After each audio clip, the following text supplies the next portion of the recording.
Hi guys, this is the second episode of our show on Black Metal Musicians Radio. Today we are going to introduce two bands, one band from Italy and one band from Canada. The first band that we are going to introduce is called KYBALION. Probably our Italian listeners already know this band because they are really active with many live shows, in particular here in Roma, in Italy. A band that plays really dynamic form of black metal. It reminds me sometimes a really violent form of punk rock, though in the latest release I can listen more pure black metal sound, and this is not unusual in black metal world, because many bands play form of black metal heavily influenced by punk rock, by hardcore, by crust punk, and so on. And we are also happy and proud to remember you that we released a live work of this band through our label Black Metal Musicians Productions. The lyrics are characterized by a deep cosmic pessimism. For example, I am reading some lyrics from the first demo, and I can read words like, as through violence we reach the heavens. So I am also curious to interview the band and to listen to their point of view. And now we are going to listen to the song called Ängste. And maybe you have listened to this song already on our compilation called Black Metal Musicians Volume 1, or maybe in the album live sessions that we released.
Ängste, a word that reminds us the concept of anguish in the philosophy of Soren Kierkegaard.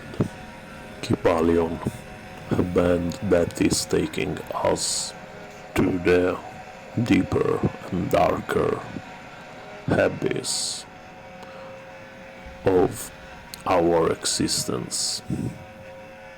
As you can listen, more pure black metal direction if compared to the first demo. And now we are going to listen to another track from the latest work,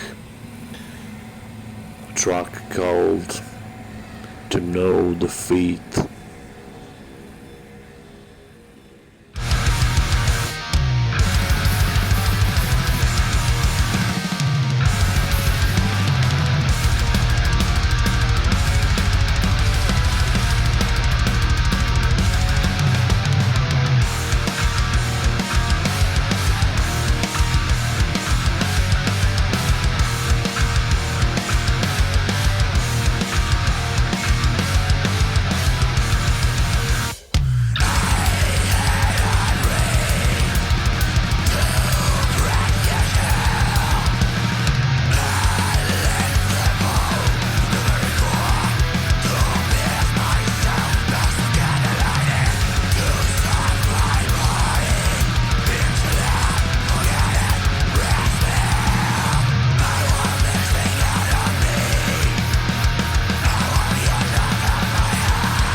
And now, our interview with KYBALION.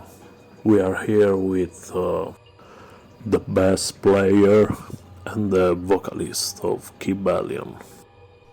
Hi there, we are KYBALION. Thanks for having us. It's a great pleasure for us to be part of the black metal musician community. Welcome, guys. So let's start from the basics. How and when did your band come together? KYBALION was created as a studio project in 2022. The main idea was to write raw, relentless and uncompromising black metal. So kind of an old school approach. Even if we eventually ended up developing a quite modern sound, but still true to its intentions. Later, the project developed as a full band to play live shows. We are all friends in real life, and that helped a lot in building the perfect lineup for the band. about your band name. What significance does it hold for you and why it was chosen? So most of the esoteric maniacs that will listen to this radio show will already know what KYBALION is. So we're not going to in depth on this work, but about the reason why we chose it as our band name, it's because of its peculiar nature. It sums up very rational principles, at the same time rolls with a more thoughtful spiritualistic reading of the world. It's not completely about the book itself, more about what it represents. This is also something that our lyrics and music have, like some kind of apparent but inevitable inconsistency. What are the core lyrical themes in your music? Well, lyrics are a very important aspect of KYBALION. We spend hours upon hours shaping them, thinking about them, and finally putting them into a written form. Absurdism is probably the first thing that comes to mind when thinking about our lyrics, but it's our own interpretation of it. However, the themes do branch out quite a lot, from attempts at philosophy to shards of lived life. There is also visual aspect to all of it. Which we'd like to be seen through a grainy black and white lens. What musical influences and artistic inspirations drive your creative process? We've never really had specific musical references or like go-to bands in our songwriting process. We play black metal and we try to do it by channeling all the aspects we love about this genre.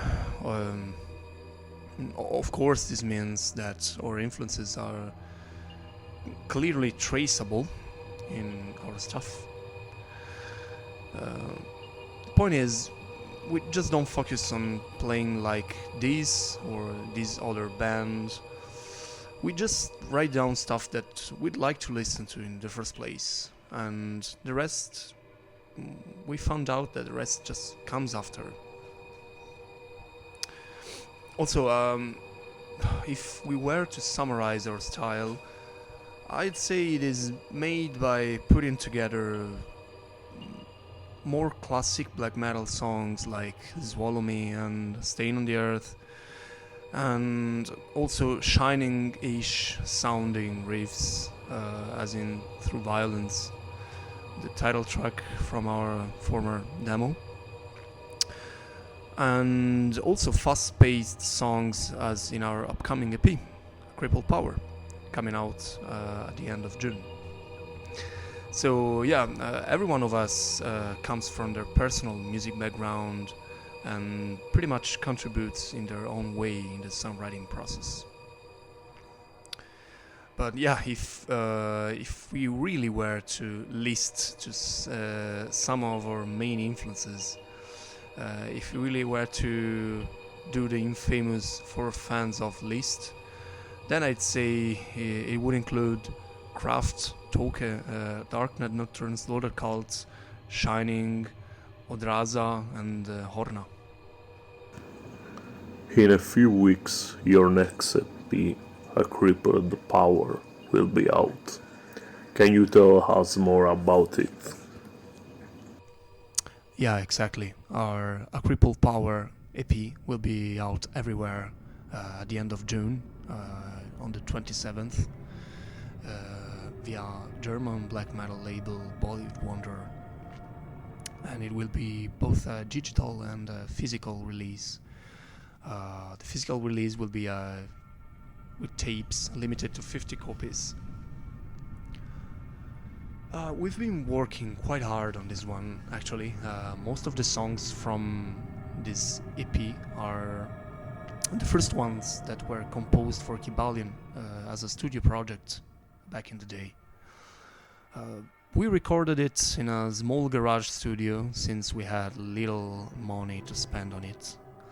But thing is, we threw in all the hate and frustrations I was experiencing personally at that time.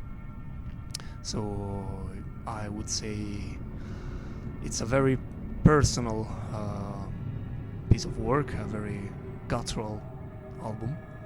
It kind of aims for your guts rather than your brain, if you know what I mean. It also features our fellow Italian Hellslave drummer Francesco, which helped us as a session player since we had no drummer back in the day. The album has also this somewhat punk feel to it, which with the casual deep beats and overall prominent bass sound in the mix, that as a compulsive Carpathian Forest listener, I enjoy very much. In general, I'd say the songs from A Crippled Power are the ones I hold dearer. They are all autobiographical and, well, in their own different way. So what does a crippled power mean? What's the concept behind this EP? The crippled power is the poisonous gift we've been given since birth. I'm sure anyone interested in black metal lyrical themes will be familiar with the concept of consciousness being a curse, rather than something to be proud of. Well, this is quite a similar concept. Our power comes from the ability of imagining a better version of the world we live in. To be able to conceive a reality where we are perfected from all our flaws and, free from all the things that make us weak and human. We are an animal that can imagine being God, but that's pretty much the end of it.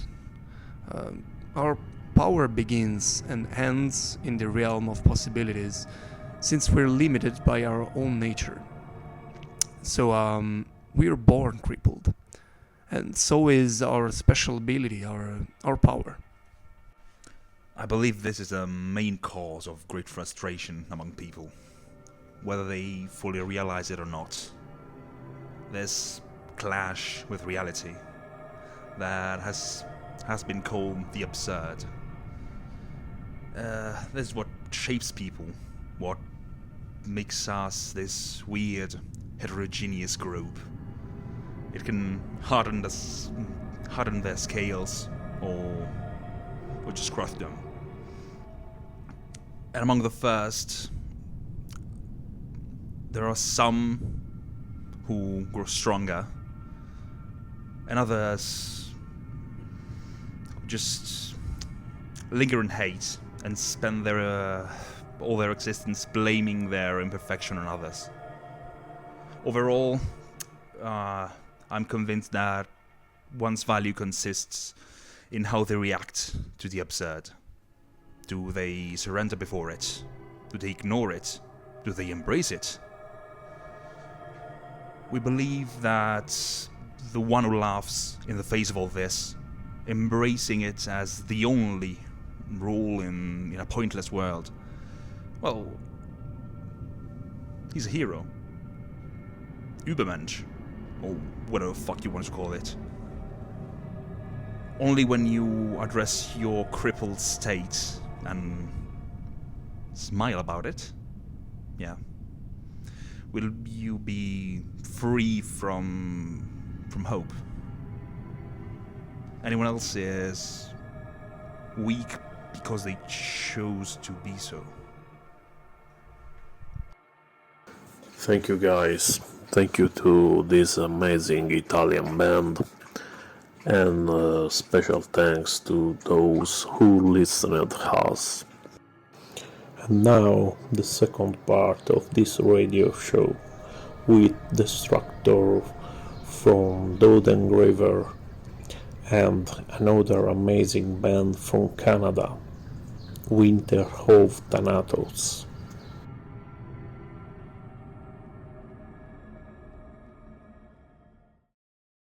Hey guys, this is Destructor of black and roll band Dodengraver from northern Germany, and you are listening to Black Metal Musicians Radio. Thanks to Ali for having me here today, letting me introduce to you...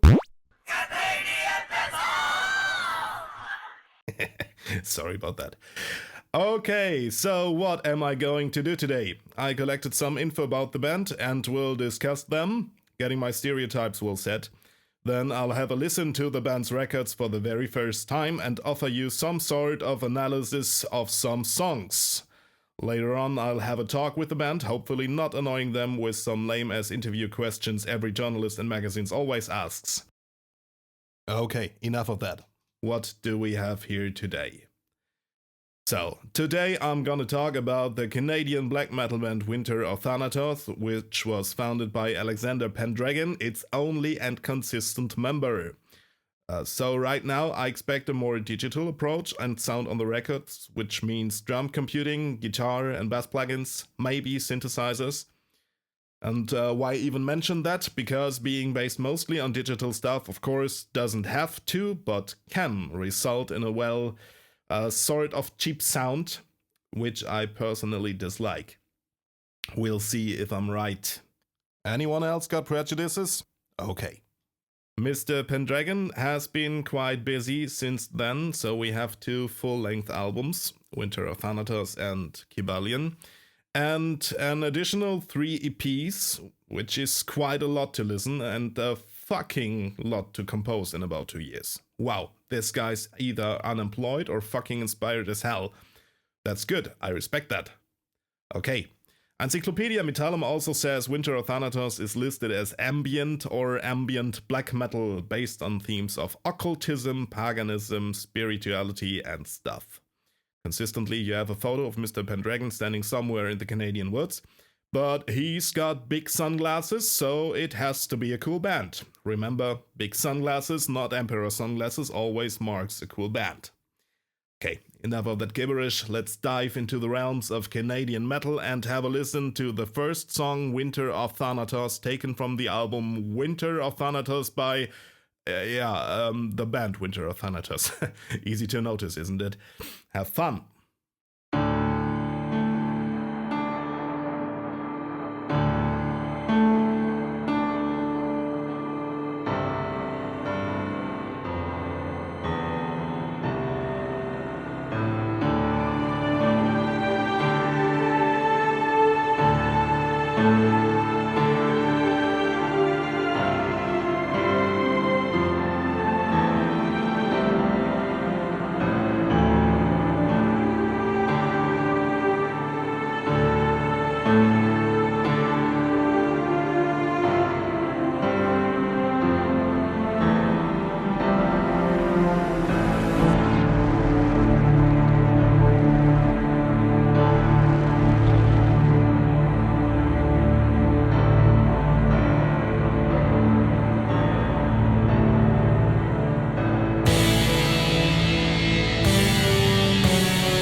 Synthesizers, I knew it.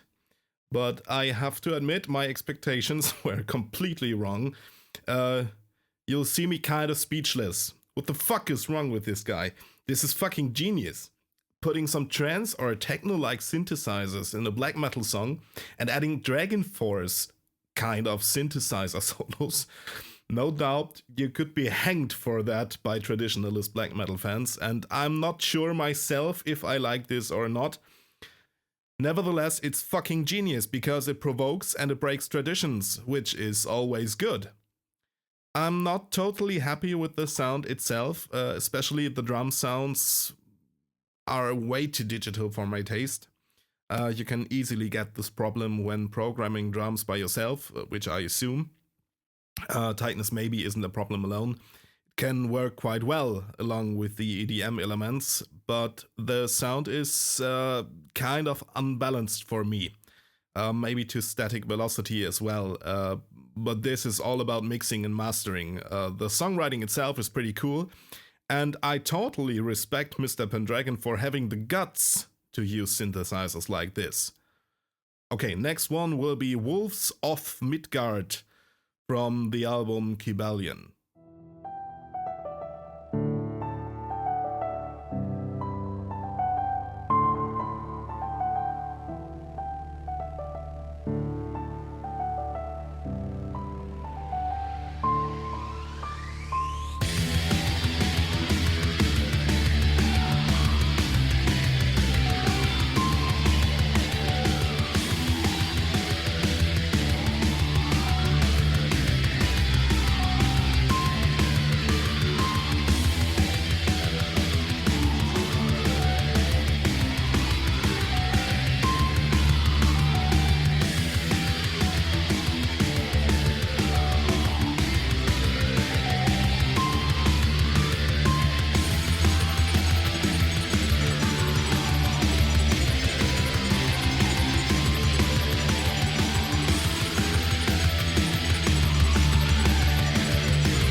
Oh, Mr. Pendragon, don't you like guitars?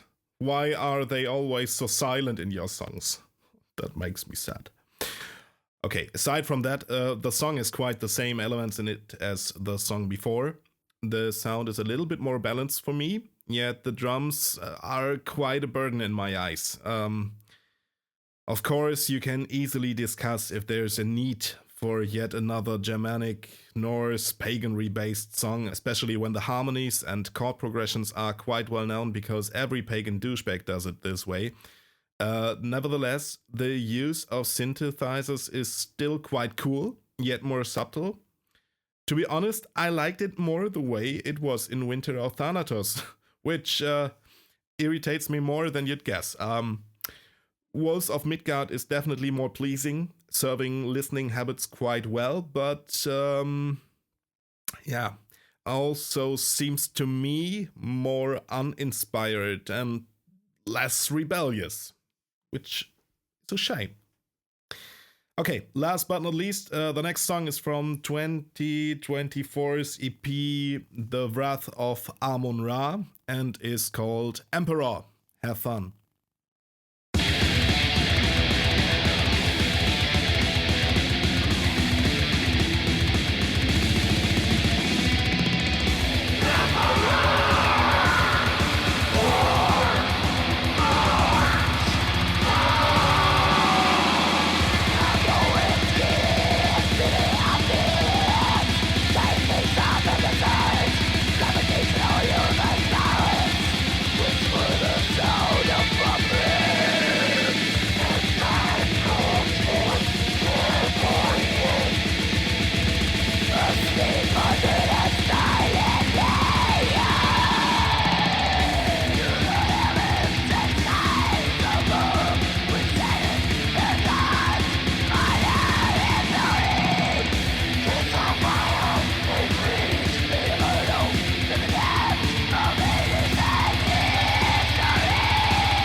Now that's quite interesting. Where the fuck are the synths? So what we've got here is an almost classic black metal song. It's raging fast, guitars are present, the vocals are very nice. There are some death metal vibes in the riffs I don't like that much, but in fact that's ground solid black metal. Yet I'm missing the synths. Would you guess? So why is that? I mentioned earlier I'd not be sure if I'd like the use of synths in a musical way, and yeah, maybe Winter of Thanatos would never land on my playlist because of them, but I talked to you earlier about breaking the rules of black metal also, which is, for example, one of the biggest motivations for us in Dodengraver, since we recognized some sort of laziness throughout the black metal scene, dealing with the same stuff over and over again. So if there's someone who really puts some uniqueness into his music, I highly respect it. You just listened to the songs as they were released in a chronological order, and of course, these are only highlights of a whole piece of art someone created. Nevertheless, I'd hope that Winter of Thanatos will not get polished and ironed flat by the traditionalists in the scene, who definitely need to expand their horizons. But let's have a talk about that with Alexander Pendragon himself. Alexander, welcome at Black Metal Musicians Radio, where I just discussed some of your songs. What really blew me off was the use of almost EDM-like synthesizers on the album Winter of Thanatos. What mushrooms did you find in the Canadian woods that brought you to this decision? Well, synthesizers have been used in black metal since they began. That's how Snorri Rook actually got the original tone in black metal. I started getting the idea from Windier to have more of like a dancey sound, I guess, to it, but I also have other influences in like industrial music, so Trent Reznor of Nine Inch Nails is a very big inspiration for me, and I wanted to like create a blend of like Birdsum meets Nine Inch Nails, I guess, the first album. That's where I got a lot of those ideas from. Okay, that's interesting because I listened to Windier a lot back in the days and will definitely have a listen on your work again when listening to them again. Nevertheless, I got the impression that you choose to use less of these elements in the following releases. Do you think this got more of an evolvement, or did you actually try to be like less edgy? Well, when I was recording the first album, I was still trying to find what's me, and when I wrote the song Hades onto Virgo, it was good. Like, I really liked the heaviness of it. I liked the way the song evolved. And so I just kind of changed my template on how I do my songwriting. I liked that dark feeling. I didn't like going too soft, too slow. I didn't want it to come off too depressing. I didn't want it to come off too... I don't know, I wanted it to be more like black metal. And so I feel like the second album, I was achieving that similarly, still doing the same stuff. There was still lots of, electronic influence on it. But the focus was, okay, let's make this more metal. Let's make this more like black metal. You're finding yourself in this sound in your creation, and that's more what it was. When I started doing that, I started noticing I was getting noticed more, but it didn't really matter to me too much. It was like, oh, okay, well, maybe people can see that I'm doing what I'm supposed to be doing and they like that. That's how I took it, less more. But in the new music, there's lots of this, just it's done differently, it's layered differently, it's more about the atmosphere, I guess. Building the song matters more to me. I enjoyed making the first album, but there was parts of it that I was like, oh, I wouldn't do it that way now. But at the same time, it is a bit of evolution going on, because it started as just, oh, hey, let's go out and make an album and fucking whatever, I don't care. But then it was like, oh, let's keep doing this, but where's this going? And I suppose the context of Winter of Thanatos, I wanted it to be grander than just the one album of ideas that I had. It was like, how do we build concepts, make this grander? For me, it was quite interesting experience. When I first listened to Winter of Thanatos, I was like, what the fuck is wrong with him? He sure has some guts. Can someone actually do this in or with black metal? And still I can't say I like these dancey elements in a musical way that much, but I totally missed them when listening to the upcoming releases, because they were something totally different to what you get to hear most of the time, and that I liked a lot. Any chance you'd follow your own footsteps again in an yet-to-come album, or is the movement to a more traditional way of black metal absolute? Yeah, the first album, it was really fun. It was very unique, and in a sense it was just me finding myself as a composer, I suppose. Um, my upcoming release, my third album I'm working on right now, I project it's going to be coming out in 2025 at the latest. We're looking at a possible 2024 release, and I like what I'm creating now, and I don't know if everyone's going to like it, but I think it's really good.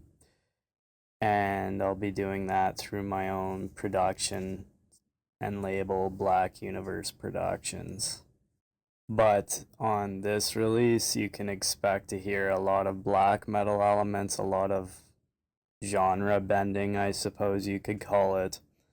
Dance elements, atmospheric elements. I suppose it's a composition of everything I've learned along the way. So I think it's going to be very well received by a lot of my fans. And for everyone, if you want to hear a little bit of what he's talking about, listen to one of my tracks from my recent EP at the start of this year called The Wrath of Amun-Ra.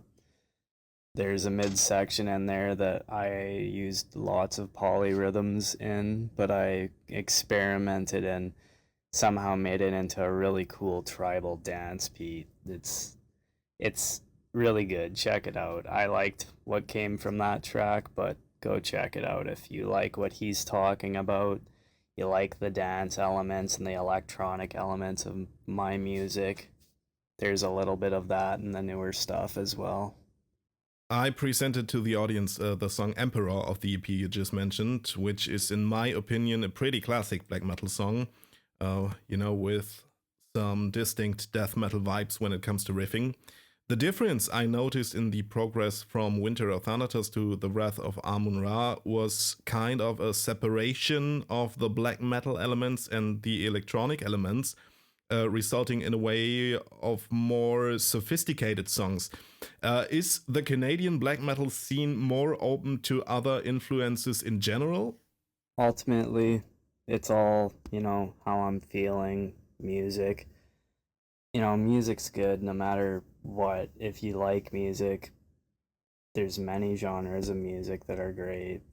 And for me, it's just I have a flavor for different stuff at different time, and it comes out in the writing. And ultimately, it doesn't mean I'm gonna ever get rid of any electronic elements because I enjoy that part of making my music. It's just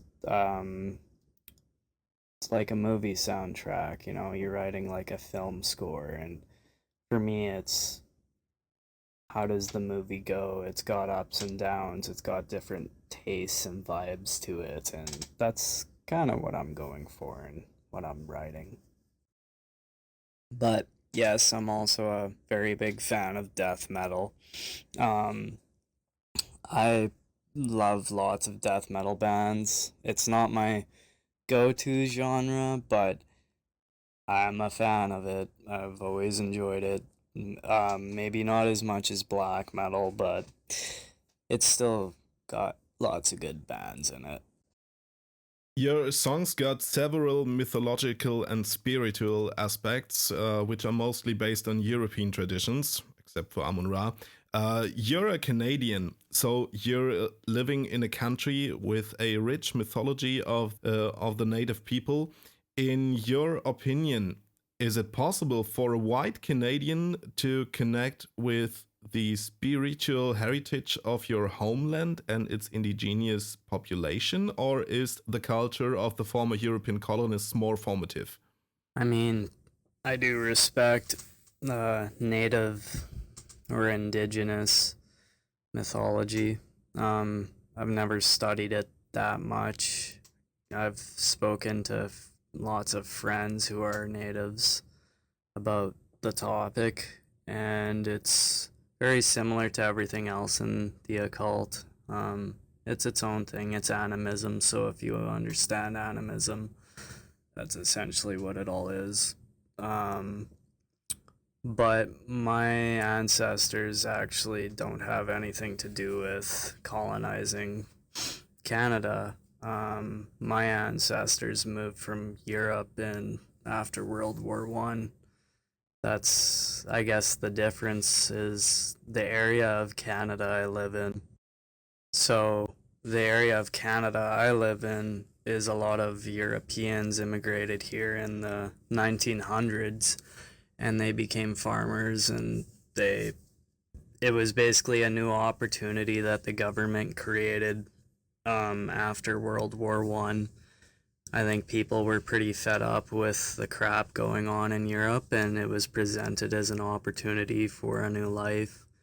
And so those are where my ancestors come from. A couple hundred years before that, there was a lot of French colonialists in England, and it's kind of interesting because it was all happening at the exact same time as the United States was forming, and that's what led to the Revolutionary War. The Americans were tired of being told what they could and couldn't do by the British, and so they stood up and said freedom. They wrote the Declaration of Independence, and I suppose it had an influence on Canada. It took us a lot longer, and still Canada has been under colonialization until I think the 1980s. So I always connected with my ancestors more than I did where I live per se, but it's essentially all the same thing. Okay, we are reaching the end of our interview. One last question. What can you tell us on your formerly mentioned upcoming release? What can the audience expect? It's going to be lots of mythology, lots of expansion on the occult, things I've learned the last couple of years, things pertaining to our world, politics, corruption, oppression. It's what it's all really about, awareness, I suppose, while trying to help the world gain a higher consciousness. That's what I've always been going for. It's just expanded, and I think it's going to be something everybody enjoys. All right, this is Black Metal Musicians Radio. I am Destructor of black and roll band Dodengraver, and you just listened to Winter of Thanatos, a very promising project from Canada. Let Fenris add some other lines to that song. Alexander, thank you so much for your time, and you guys out there, remember to support your worldwide underground and buy that stuff. It was a pleasure, man. Take care. Do this again.